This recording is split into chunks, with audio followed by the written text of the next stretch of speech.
nyt on sitten mielenkiintoisena kontrastina äskeiselle Riinan sarjakuvalle vuorossa Tarzan ja Skifi-sarjakuva. Onko näiden kummankin kohdalla vapauden etsimisestä vai mistä on kyse? Siitä kuullaan kohta. Eli lyhyt esittely. Nyt on kyse viimeisen 2 vuoden aikana julkaistusta Jalava-kustantamon kaksiosaisesta Tarzan, jonka kannet näette tuosta, ja joka saa tammikuussa jatkoa, eli on kyse 60-luvulla piirrettystä Tarzan-versiosta, sekä sitten toinen saman kustantamon Skifi-sarjakuvasta, upeata Chevholkia ja Dandare. Ja täällä on tekijöitä lauteilla. Eli mun nimi on Petri Aarnio.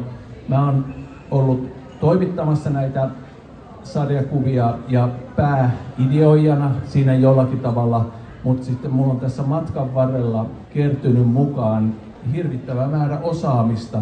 Eli mun vasemmalla puolella on Sauli Santikko. Iltapäivää. Sauli on ollut kääntämässä ja hyvin pitkälti myös toimittamassa mukana. Ja sitten mun oikealla puolella on Asko Alanen. Iltapäivää.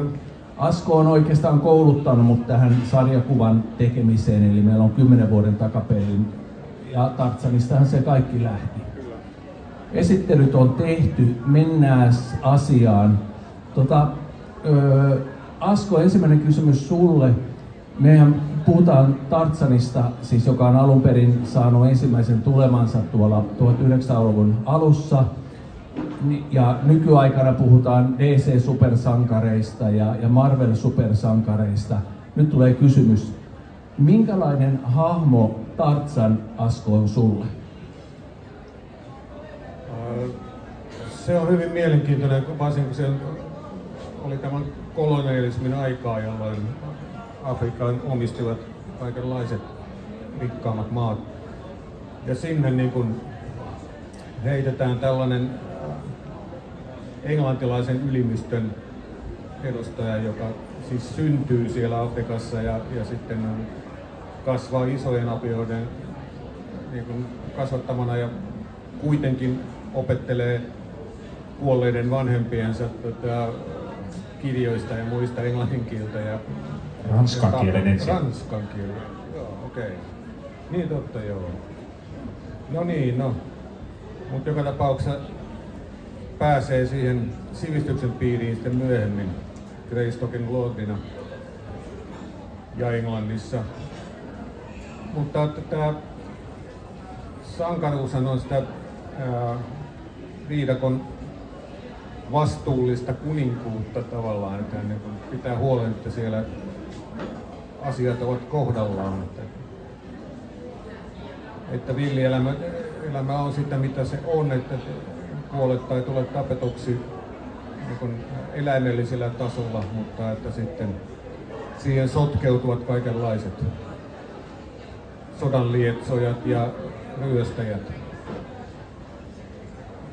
rikkauksien ryöstäjät.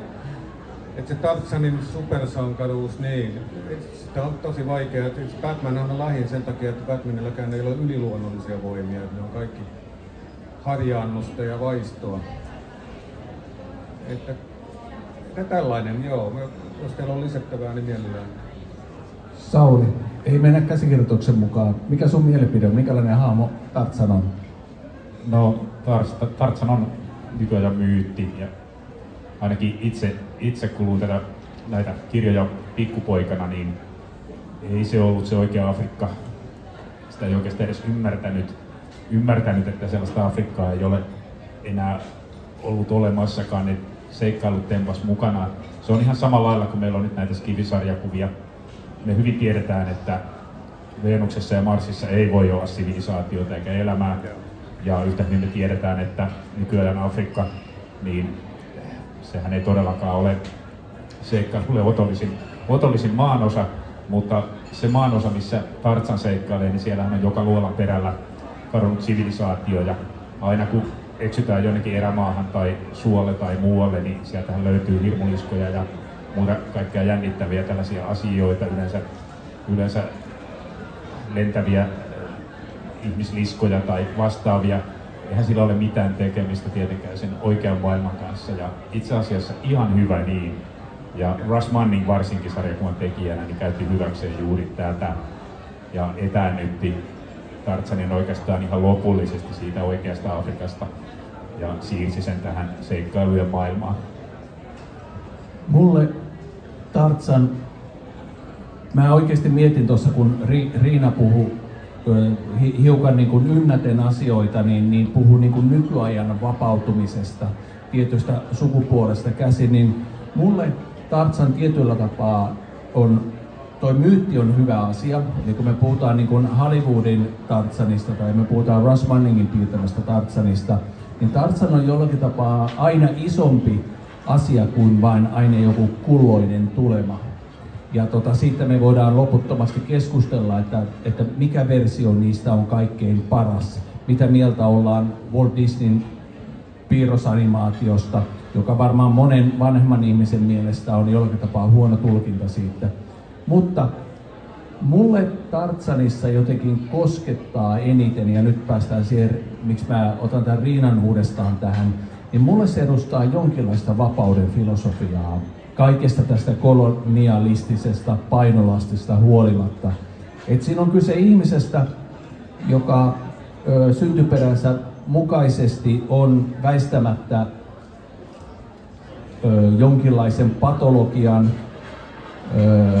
riivaama, ja silti hän pyrkii seikkailemaan kahden sivilisaation keskellä. Toisaalta ne manganiapinat ja sitten toisaaltaan tämä Janein, eli valkoihoisen naisen mukana tuleva niin kuin rakkaus, ja hän ei saavuta vapautumista kummassakaan niin kuin sivilisaatiossa, vaan se on tämmöistä jojo-efektiä näiden kahden välillä. Että tämä mun mielestä, että mä ajattelen niin kuin uusia tekijöitä, että mitkä on ne semmoiset pysyvät palkit, mihinkä se mytologia tai myytti kannattaa sitoa, niin noi on ne oleelliset asiat. Kyllähän se näin on. Manganit ei muuten ollut apinoita, vaan nimenomaan ihmisiä. Isoja apinoita. Nyt kun suunnittelee sitä, mitä täällä puhuu, niin se suurin asia, mikä on yhteistä niin näiden avaruusjuttujen ja Tarzanin välillä, on nimenomaan nämä kadonneet ja löydetyt maailmat, sivilisaatiot ja ne, jotka ovat uhkana sitten tälle Tarzanin ympäristölle, viidakolle. Ja sitten taas nämähän on tämmöisiä, niin kuin aikoinaan käänsin Jalavalle albumin Flash Gordon rauhanlietsoja. Niitä rauhanlietsoja termi sopii käsittääkseni kaikkiin näistä, myös Steph Hawkiin ja Dan Dareen, että ne saa hälytykseen ja lähtee ratkomaan jotain kriisiä. Ja siellä yleensä tulee vastaan mitä eriskummallisempia sivilisaatioita ja armeijoita. Tämähän on jollakin tapaa kiinnostavasti, että tuossa aikaisemmin nostit, että onko Tarzan supersankari. Se on ylipäätään, kun ajatellaan Batmania ja Teräsmiestä, niin se maailma, jolloin nämä sankarit on niin kuin ilmaantunut kulttuuriin, niin sehän heijastelee aina sitä varmaan jotain suurkaupunki eli sellaista yhteiskunnallista vaihetta, missä maailma on ollut. Tarzanillahan on supervoimia, hänellä on valtava kyky omaksua mitä tahansa kieliä, on ne sitten niin kuin tämmöisiä niin kuin just näiden kadonneiden kansojen kieliä tai sitten ranskaa. Ja tää on isojen apinoiden kieli ja ranska on hyvä pohja mille tahansa kielelle. Juuri näin. Semmoinen, ennen kuin siirrytään tuohon Skifiin tarkemmin, niin sanon vieläpä semmoisen, että käykää ensinnäkin ostamassa ja Tarzaneita ja käykää myös Skifia ostamassa. Ne löytyy Rosebarin osastolta. Ne on laadukkaasti tehtyä hienoa sarjakuvaa. Tekee mieli vielä kysyä jollakin tapaa tuosta, miten te näette toisaalta, mikä merkitys on sillä lokaatiolla? Siis Tarzanilla se on viidakko, se on ne salatut laaksot, mistä tosiaan löytyy mitä ihmeellisimpiä heimoja, niin alun perin Barroksilla kuin sitten Russ Manningin piirtämissä sarjakuvissa. Mikä merkitys sillä lokaatiolla on? Mä sen verran vielä avustan hankitelle miettimisaikaa, että jos me ajatellaan Batmania seisomassa Gotham Cityn yllä, ja Tarzanillahan se vastaava lokaatio on viidakko, miten ne viidakko on piirretty, ne eläimet. Saatte sitten kiinni mitä mä haen. Eli mikä merkitys on lokaatiolla ja ympäristöllä suhteessa sankariin? Se on aivan suora kytkentä siihen, mitä viidakko vaatii siltä sankarilta ja pelkästään liikkumisen suhteen. Ja onhan se myös vähän, jos nyt sanotaan vähän tuhmasti, niin laiskaa kirjoittamista, että Burroughsilla varsinkin, niin hän sortui tähän maneeriin, että kun ei muuta keksitä, niin löytyy se sivilisaatio, jonne Jane kaapataan, ja sitten on sitten pakko mennä, ja sitten kaapataan Korak. Kun Korak löytyy, sitten kaapataan taas Jane, ja tämähän jatkuu, mikä saattaa sitten lukijalle vähän olla semmoinen, miten sanotaan, että nyt on vähän jotain muutakin tapahtua, mutta ehkä se eksotiikka siinä lokaatiossa on se tärkeä asia, ihan niin kuin Batmanillakin se Gotham. Ne on niin hienoja, ne ympäristöt, ja se miten erityisesti näissä Manningin sarjakuvissa se on kuvattu, niin se pelastaa sen laiskan kirjoittamisen. Ja sen takia ne on ehkä myös kestäneet sitä aikaa, koska se eskapismi on niissä niin voimakas. Sitten on tämä satumaisuus, joka niissä, että on kuningaskuntia ja prinssejä ja prinsessoja ja tummatukkaisia nimenomaan, kun Jane on vaalea. Niin, totta joo. Erotukseksi viidakon ihanteista. Mutta sitten mennään ihan surrealistisiin ja skifistisiin juttuihin, että on tuossa Kielletty kaupunkikirjassa ollaan jo maan alla. On tää Burroughsin Pelukidar, eli maanalaisen maailman, eli maan ytimessä on, maan kuoren alla on kokonainen maailma, jonne mennään kans sitten harjoittamaan tätä. Ja minusta oli hauskaa, että tuossa Jeff Hawkissa ensimmäisessä oli käännetty toisinpäin tämä satuhomma, että Aladdinin taikalamppu onkin tämmöinen ulkoavaruudesta tulee esine, jolla saadaan toteutettua toiveita. Ne, joille Tarzan on sieltä 70-luvulta tuttu nimenomaan nämä Ras Manningin, niin nyt tämä 3. osa, joka tulee tammikuussa, niin siinä on ennen Suomessa näkemätöntä seikkailua. Ja siinä tosiaan mennään tänne Mahar-hirviön perässä, tipahdetaan sinne Pellucidariin ja siitä se tulee olemaan upea päätös tuolle 3-osaiselle sarjalle. Oliko se niin, että Onttomaa oli vakavissaan otettu teoria kuitenkin silloin viime vuosisadan alkupuolella? Ja siitähän keskusteltiin lehdissä ja muualla, että onko sellaista olemassa. Ja siinä sitten päästiin just napa-alueilta maan akselin kohdalta. Ja siellä sitten keikahdetaan väärinpäin, eli tassut meneekin sitten ulospäin vasten maankuoren sisäpintaan. Ja siellä sitten se ikuinen aurinko paistaa maan keskuksessa. Niin, sä esitit kysymykset, niin oliko se tällainen? No oliko? Kyllä se taisi näin olla. No, mielenkiintoista, että nyt menee Stranger Things-niminen TV-sarja, missä tämä on otettu kans käyttöön, että siellä on maankuoren alla on... Katsoin muuten junassa ensimmäistä jaksoa uudelta kaudelta. Ja siinä nimenomaan käännytään ylösalaisin, että toimitaan sitten siellä maalla. No Sauli, sä oot nyt perehtynyt ja ansiokkaasti tuossa ihmiskoe Chevhawkissa haastattelit muun muassa päälle 90-vuotiaista Sidney Jordania ja nyt mä muotoilen sulle tämmöisen kysymyksen, joka mä varoitan etukäteen, tämä voi olla vaikea. Miksi skifi? Mitä niin kuin skifi kertoo siitä ajasta, kun se skifi on luotu? Tosiaan tämä ihmiskoe Jeff Hawke-kirja, niin veikkaan, että se on maailman paras Jeff Hawke-kokoama koskaan. Eli se on erittäin hyvin taustattu. Sitä löytyy se 6 sivun mittainen Sidney Jordanin haastattelu. Hän on myös saanut jotain ihme-elämän eliksiiriä, eli hän on jo lähemmäs 100 vuotta elelee toisen vaimonsa kanssa jonkun lordin tiluksilla siellä Brittein saarilla yhä yhä täydessä vauhdissa. Mitäs sä, Petri, kysyitkään? Mitä Skifi kertoo nykyajasta tai siitä ajasta, kun se on tehty? Kertooko se oikeasti tulevaisuudesta vai mistä se kertoo? Hyvä kysymys. Eihän Skifi oikeastaan koskaan kerro tulevaisuudesta, vaikka se siitä näyttää, vaan se kertoo omasta ajastaan.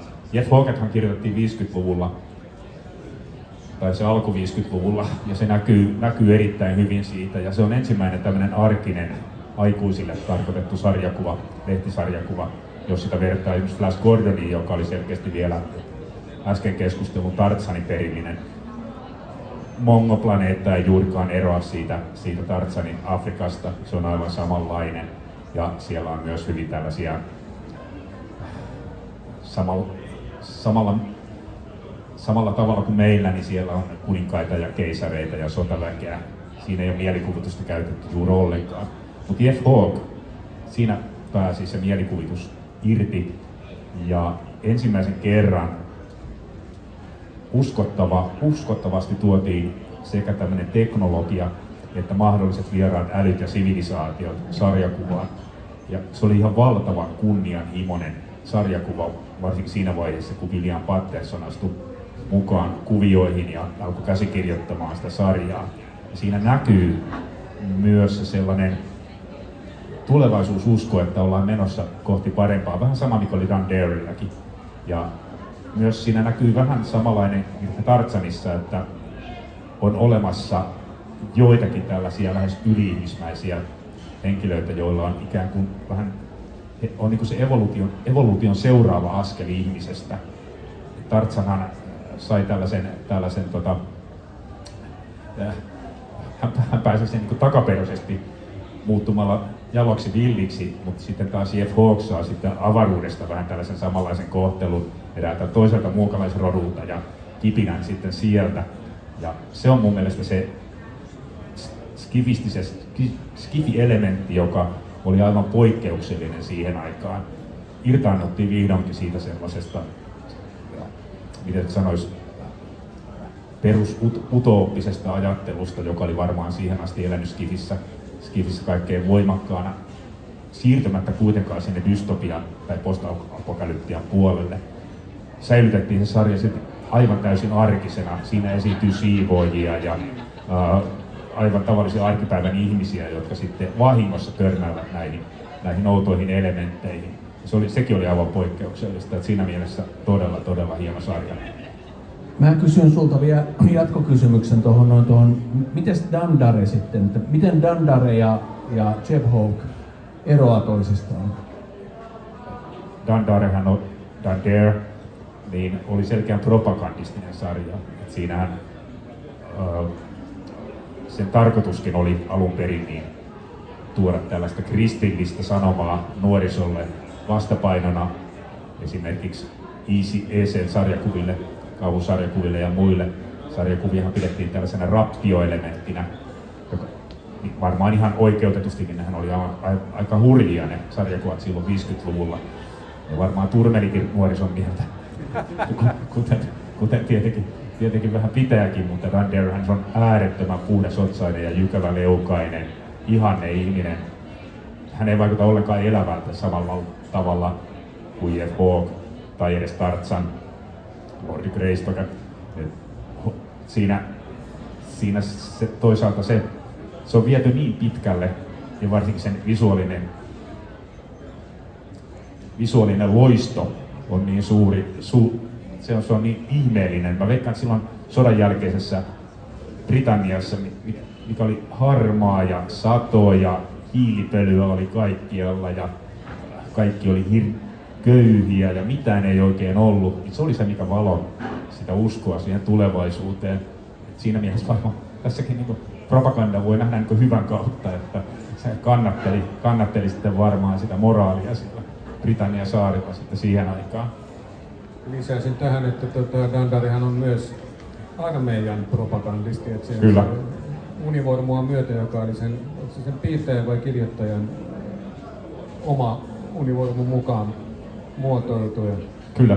Ja tässä vaiheessa voin kertoa, että mulla on pitkään ollut tällainen niin sanottu tinttiteoria, eli mitä valjumpi sankari tai tavanomaisempi sankari, sitä tärkeämpää, että on, niin kuin Dandarilla on niin kuin, aikamoinen kaarti noita sidekick-hahmoja, todella eläviä ja erilaisia kuin tämä sankarihahmo itse. Että ne niin kuin kannattelee tätä.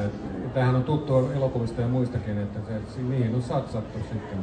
Kyllä. Ja tietenkin konnat, niin on ihan jotain muuta kuin tavalliset rosvot. Stop. No niin, tykkään.